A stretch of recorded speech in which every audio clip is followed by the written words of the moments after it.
Hello, Dance 102, Section 80. I am Kaylani Hudson, and I will be presenting my dance review.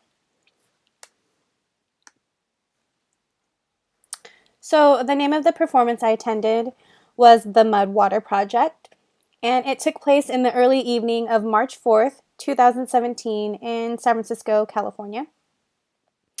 It took place at the Dance Brigade's Mission Theater, and generally, what the performance entailed was an unusual combination of classical ballet and turf dancing style. So what I have here are two links to videos, snippets of the performance, and you're welcome to watch them. However, I'd like to note that they are 3 minutes long, so you may want to view them after the presentation is over. So the Mudwater Project performance offered a sort of new and intriguing blend of dance and music. So what I'll be presenting going forward will hopefully give you an understanding of what the performance involved and how the dancers that were involved performed. So this excerpt was taken directly from the project's website, but to sum up the points, it says that the project combined music and several forms of art, including dance, to give the turf dancing community kind of an opportunity to raise awareness and share its art forms and stories. So, like I said, this performance combined both turf dancing and ballet. So, going forward, I would like to speak more to what these two kinds of dances represent and what they sort of look like. So, the first dance I'd like to talk about and introduce you to is called turf dancing, and sometimes is called turfing. Now, this style of dance is one that originated locally in the Bay Area in 2006, and it originated specifically in Oakland, California. Now, turfing style involves physical movements similar to pop locking and breakdancing, and it is most often performed to rap and hip hop music. So each style of the dance is unique to the performer, and each individual performer kind of has their own set of moves. It entails a mostly improvised style of dance that allows the performer the opportunity to demonstrate their own extraordinary physical abilities.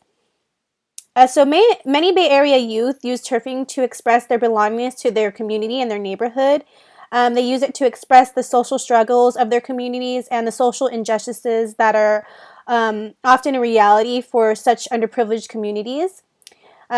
So just kind of the ones that are existing and prevalent in the areas of Oakland and San Francisco, California. As we've learned, ballet is restrictive in technique, and it is really highly choreographed. The moves are to be performed in a very specific way, and the performers have a proper form.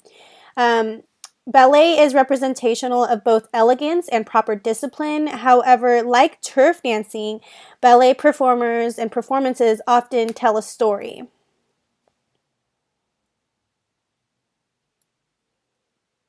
So I'm going to kind of explain the similarities and just the kinds of dances that turf dancers and ballet dancers did in this performance.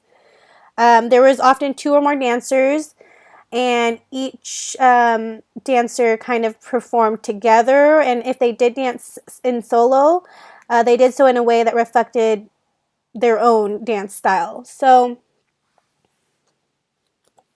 the turf dancers kind of moved with hand gestures and movements that incorporated walking, bending, and joint movements.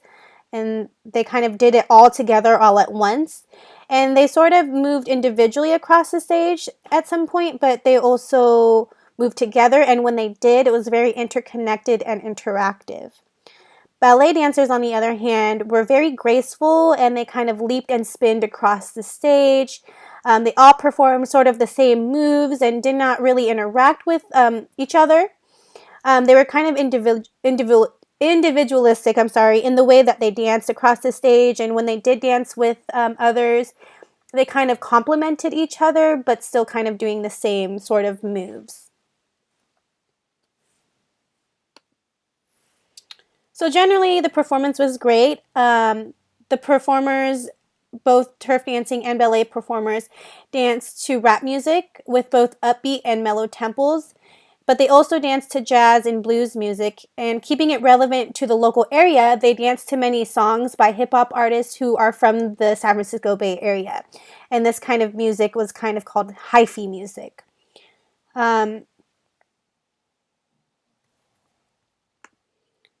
So the dancing styles are rarely ever seen together in practice, and this was kind of interesting because this performance brought them together, and the performers were able to cohesively use techniques from both practices to demonstrate both contrast and similarity.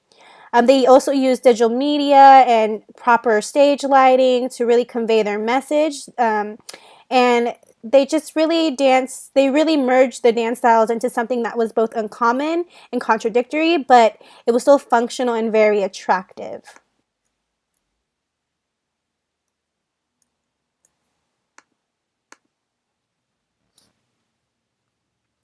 So I found that the dance performance was very, very interesting. The performers were able to move in a way that expressed smooth flowing movements that were very directional and required great skills.